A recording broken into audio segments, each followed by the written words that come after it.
Assalamualaikum warahmatullahi wabarakatuh. Nerusaken kitab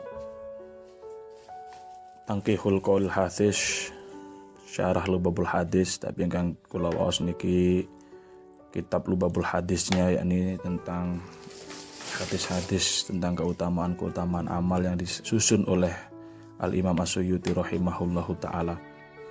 Semoga memberikan manfaat untuk kita semua, dan pengarang kitabnya dan Syekh Imam As-Suyuti serta Syekh Muhammad bin Umar Nawawi Al-Jawi senantiasa dalam rahmat Allah Subhanahu wa ta'ala. Bismillahirrahmanirrahim. Qala al-muallifu rahimahullahu ta'ala wa nafa'ana bihi wa bi'ulumihi wa ada alaina min barakatihi fid dharaini amin. Al-babu tsaminu utawi bab kang kaping 8 fi fadilatil adzani ing dalem jelasake keutamaane azan. Bab yang ke-8 ini menjelaskan tentang keutamaan azan. Diucapkan dalam kitab tafsir bahwa azan ini disinggung oleh Allah Subhanahu wa ta'ala dalam Al-Qur'an surah Fussilat ayat 33, wa man ahsanu qawlan mimman da'a ilallah wa amila sholiha. Dan barang siapa yang lebih bagus ucapannya daripada orang yang mengajak menuju Allah dan beramal soleh. Nah, dikatakan bahwa ayat ini turun untuk orang-orang yang menjadi muadzin. Itu orang yang muadzin ini dalam ayat ini disebut sebagai orang yang paling bagus ucapannya, tidak ada yang menandingi. Kenapa? Karena dia tergolong orang-orang yang mimman da'a ilallah, orang-orang yang mengundang manusia menuju Allah Subhanahu wa ta'ala. Qala dawuh sinten Nabiyu Kanjeng Nabi Muhammad sallallahu alaihi wasallam, man utai sapane wong adzana iku lamun adzan sapa man li sholati krana salat sab'a sinina sak suwene 7 tahun, ing dalem 7 tahun muhtasiban hale nubrih ganjaran, tegese ora golek bayaran, kataba mongko nulis sinten Allah Gusti Allah lahu kangge man baro'atan ing bebas minan nari saking neraka. Barang siapa yang adzan untuk sholat, jadi dia menjadi muadzin selama 7 tahun tanpa meminta upah, maka dia ditulis oleh Allah Subhanahu wa ta'ala sebagai orang yang bebas dari api neraka. Wa qala lan dawuh sinten Kanjeng Nabi sallallahu alaihi wasallam, man uta sapane wong adzana iku lamun adzan sapa man isnate asyrota sanatan ing dalem 12 tahun, tegese ya muhtasiban ora dibayar, wajabat mongko wajib lahu kangge man al jannatu apa surga. Barang siapa yang menjadi muadzin selama 12 tahun berturut-turut tanpa meminta bayaran, sama dengan hadis yang atasnya, muhtasiban ay min ghairi ujratin, maka wajib baginya memperoleh surga. Wa qala lan dawuh sinten Kanjeng Nabi sallallahu alaihi wasallam, man utai sapane wong adzana iku lamun adzan sapa man khamsa sholawatin ing dalem 5 pira-pira salat, imanan krana iman, wahtisaban lan nubrih ganjaran, ghufira mongko den ngapura lahu kedhe man apa ma barang takodama kang dhisik apa ma min dzambi bayane dosane man. Barang siapa yang adzan untuk sholat 5 waktu karena iman, jadi mengimani bahwa adzan itu juga tergolong syariat, maksudnya begitu, tergolong amal yang disyariatkan oleh Allah Subhanahu wa ta'ala.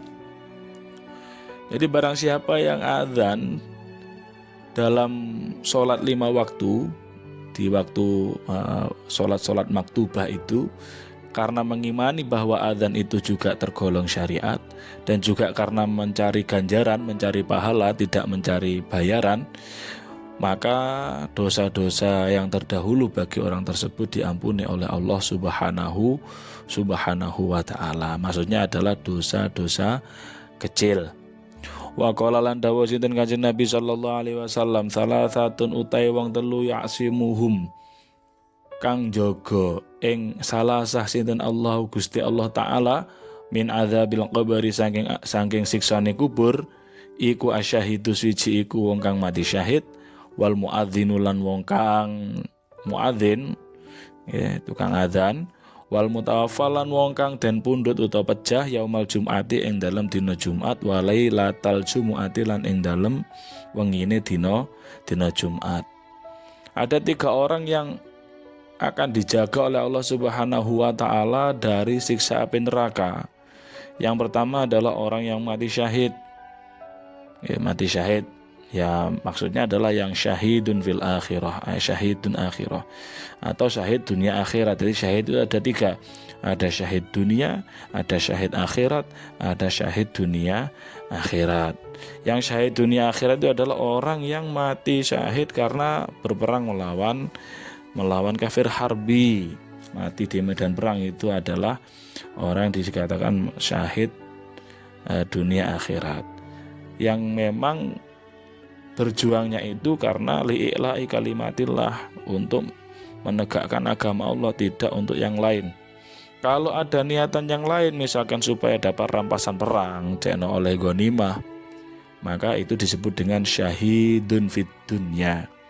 Nah, syahidun fid dunya, orang yang mati syahid tapi syahid secara dunia, artinya dia perawatan jenazahnya disamakan dengan orang yang mati syahid, namun di akhirat dia tidak mendapatkan pahala mati syahid.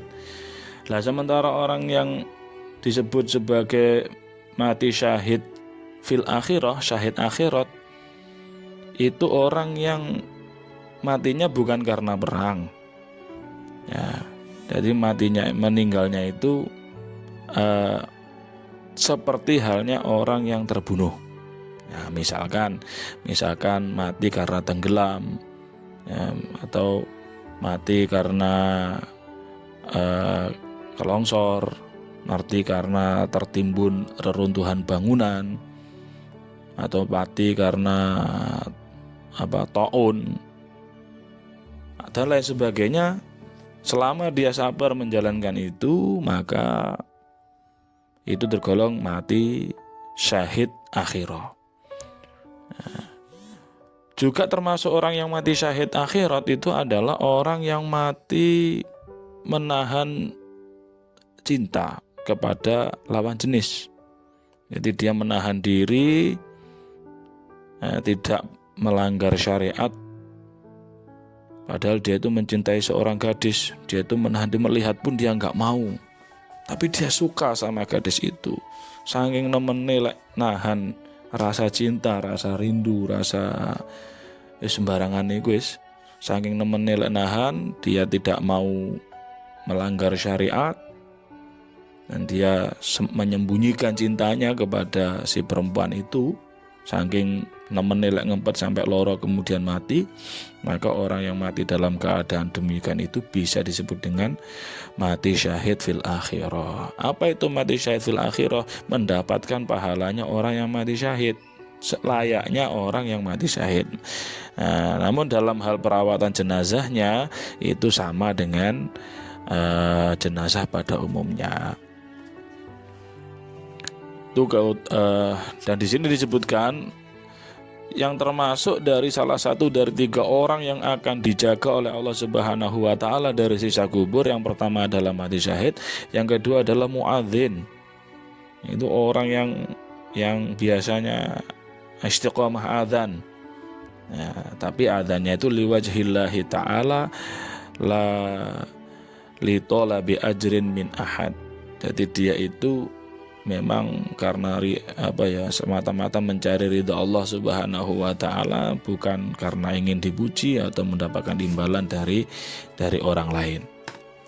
Wa qala lan dawuh sinten Kanjeng Nabi sallallahu alaihi wasallam, law ya'lamu lamun weruh sapa anasu menungso ma ing barang finida ikang tetep ing dalem adzan, ing dalem undang-undang tegese adzan, wasofil awal lan sof kang pertama, tsumma lam yajidu nuli ora nemu sapa nas illa ayastahimu, kejaba yen to undian sapa nas alaihi ing atase ma fin nida wasofil awal lastahamu mongko bakal undian sapa nas. Walau ya'lamuna lan lamun ngerti sapa nas, lamun weruh sapa nas ma ing barang fitah jiri kang tetep ing dalem age-age budal jamaah, budal Jumatan dan lain sebagainya, pokok menyegerakan ibadah, lasdabaku mongko bakal disian sapa nas ilahi maring ma. Walau ya'lamu lamun ngerti sapa nas ma ing barang fil atamati kang tetep ing dalem salat isya wa subuh lan salat subuh, la atau huma mongko yakti nekani sapa nas huma ing atamah wa subuh walau habuan senajan halim rangkang. Seandainya orang-orang tahu betapa besar pahalanya adzan dan shaf pertama, kemudian mereka tidak bisa memperolehnya kecuali dengan diundi, maka pasti mereka akan mengundi berebut untuk adzan dan menempati shaf pertama. Lah sementara kita itu di amaliah kita sehari-hari ya suruh adzan minder, atau kadang mungkin adzan itu sudah terjadwal, jadi ya nggak bisa diundi. Tapi seandainya tahu pahalanya adzan dan shaf pertama itu seperti apa, dan mereka tidak bisa memperoleh tempat shaf awal dan juga tidak bisa adzan kecuali dengan undian, maka pasti kita akan berundi berebut. Ya, tapi kan kita nggak tahu, makanya santai-santai aja. Jangankan untuk adzan, mendengar suara adzan aja kita lebih banyak nyantai-nyantai. Nah ini mungkin perlu ditampakkan ini pahalanya adzan dan pahalanya shaf pertama supaya kita itu ikut berebut berundi supaya memperoleh kesempatan untuk adzan dan memperoleh shaf yang pertama. Walau ya'lamuna ma fit tahjir lastabaku ilaih. Seandainya kita tahu pahala menyegerakan hadir ke tempat sholat, ke tempat Jumatan dan lain sebagainya, maka kita tentu akan balapan ke sana. Lau ya'lamuna ma fil atamati wal isya. Seandainya manusia itu tahu pahalanya jamaah sholat isya dan jamaah sholat subuh, maka manusia akan mendatangi jamaah sholat isya dan sholat subuh itu meskipun dengan merangkak. Ibaratnya wis saking besarnya pahala sholat isya dan sholat subuh berjamaah, kita itu kalau tahu pahalanya ya mungkin kita akan mendatangi tempat jamaah sholat isya dan sholat subuh itu meskipun kita berangkang. Habuan itu maknanya berangkang. Wa qala lan dawuh sinten Kanjeng Nabi sallallahu alaihi wasallam, manut sapane wong sami akang krungu sapa man anidaa ing adzan faqabbala mongko nuli nyucup sapa man ibhamaihi ing jempol lorone man fawadha mongko nuli nyeleh sapa man ala ainaihi ing atase mripat lorone man. Wa qala lan ngucap tegese ndonga sapa man marhaban bi dzikrillah taala qurratu a'yunin nabika ya Rasulullah. Yang mengatakan itu, fa ana mongko ta ingsun syafi'uhu iku wong kang nyafaati man yaumul qiyamati ing dalem dina kiamat, wa qaiduhu lan wong kang nuntun man ilal jannati maring surga. Kanjeng Nabi dawuh, sapa wonge sing krungu adzan kemudian dia mencium kedua ibu jarinya, yang kemudian kedua ibu jari jempolan itu diusapkan ke kedua kelopak matanya sambil berdoa marhaban bi dzikrillah taala qurratu a'yunina bika ya Rasulullah. Sambil mengucapkan itu, maka kata Kanjeng Nabi, fa ana syafi'uhu yaumil qiyamah, aku akan memberikan syafaat untuknya di hari kiamat dan akulah yang akan menuntunnya menuju surga. Ini luar biasa. Kita mendengarkan adzan, kemudian mencium kedua ibu jari, yang kemudian ibu jari itu diletakkan di kelopak mata, ini sambil mengucap marhaban bi dzikrillah taala qurratu a'yunin nabika ya Rasulullah. Balasannya adalah kata Kanjeng Nabi, saya akan memberi syafaat untuk orang itu di hari kiamat dan saya sendiri yang akan menuntunnya menuju surga. Masya Allah. Wa qala lan dawuh sinten Kanjeng Nabi sallallahu alaihi wasallam, idza kana indal malikane tumeka apa waktul adzan apa waktu adzan, futihat mongko den buka apa abu-abu samai apa pira-pira lawange langit. Wastuji balan ten sembadani apa doa apa donga. Wa idza kana lan ing dalem nalikane tumiba waktul iqamati apa waktu iqamah, lam turad mongko ora den tolak apa dakwatuhu apa dungane wong. Saat waktu adzan tiba, pintu-pintu langit itu dibuka, dan disitulah waktu mustajabah. Waktu mustajabah untuk kita melantunkan doa. Juga termasuk waktu mustajabah adalah ketika datang waktu iqamat. Jadi doanya tidak ditolak ketika itu. Dalam hadis lain diriwayatkan la yuraddu ad-du'a'u bainal adzani wal iqamah. Doa tidak akan tertolak ketika dilaksanakan antara azan dan iqamah. Masyaallah. Ini faedah daripada fadilah daripada azan. Wa qala lan dawuh sinten Kanjeng Nabi sallallahu alaihi wasallam, manut sapane wong kala iku lamun ngucap sapa man indal adzani ing dalem nalikane adzan, marhaban bil qailina adlan, marhaban bis sholawati ahlan. Kalau ada orang ketika adzan dia mengucapkan marhaban bil qailina adlan, marhaban bis sholawati ahlan, marhaban bis sholawati wa ahlan. Marhaban bagi orang-orang yang mengucapkan kebenaran, marhaban bisolawati wa ahlan. Nah, selamat datang untuk orang-orang yang mengerjakan sholat. Nah, kurang lebih seperti itu. Kata ba mongko nulis sinten Allah Gusti Allah lahu kadue man alfa hasanatin ing 1000 kaapian wa mahalang lebur sinten Gusti Allah anu saking man alfa sayiatin ing 1000 keelekan. Wa rafa'alan ngangkat sinten Allah lahu kangge man alfa darajatin ing 1000 derajat. Orang yang mengucapkan demikian maka oleh Allah ditulis baginya 1000 kebaikan, dan baginya dilebur 1000 keburukan, dan baginya diangkat 1000 derajat. Wa qala lan dawuh sinten Kanjeng Nabi sallallahu alaihi wasallam, man utai sapane wong sami aiku lamun ngrungu sapa man al adzana ing adzan walam yaqul lan orang ngucap sapa man mislama ing sepadane perkara kala kang ngucap sapa muadzin ing ma fa innahu mongko setuhune man yumna iku den cegah sapa man minas sujud saking sujud yaumul kiamat ing dalem dina kiamat. Idza sajada ing dalem malikane sujud sapa al muadzinun sapa para muadzin. Kalau ada orang yang mendengar azan dia tidak menjawab azannya muadzin itu, maka orang itu kelak di hari kiamat dihalang-halangi untuk sujud ketika para muadzin itu sujud. Jadi dia disendirikan, nggak boleh sujud bareng-bareng dengan muadzin. Wa qala lan dawuh sinten Kanjeng Nabi sallallahu alaihi wasallam, talathatun utai wong telu fi dzillil arsy iku tetep ing dalem aup-aupe ars. Jadi dia berteduh di bawah ars. Yauma la dzilla ing dalem dinane ora ana aup-aupan ila dzilhu kejaba aup-aupane Gusti Allah.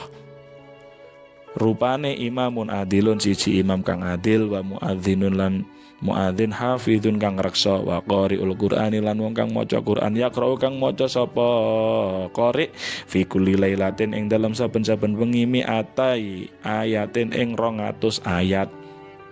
Ada 3 orang yang kelak akan berada dalam naungan arsy di hari di mana tidak ada perlindungan kecuali perlindungan Allah Subhanahu wa taala. Siapa 3 orang itu? Yakni imamun adilun, imam yang adil. Yang kedua adalah muadzin yang menjaga. Ini kalau dijelaskan oleh Syekh Abdul Qadir Al-Jailani, yang dimaksud muadzin yang menjaga itu apa? Yaitu muadzin yang menjaga tidak lahan, tidak pelo dalam mengucapkan 2 kalimat syahadat dan mengerti waktu sholat. Dan dia tidak mengumandangkan adzan kecuali setelah masuk waktu sholat kecuali fajar. Dan dia adzannya itu karena memang mencari ridha Allah Subhanahu wa taala, tidak meminta imbalan, menghadap kiblat dengan wajahnya ketika takbir dan syahadatain.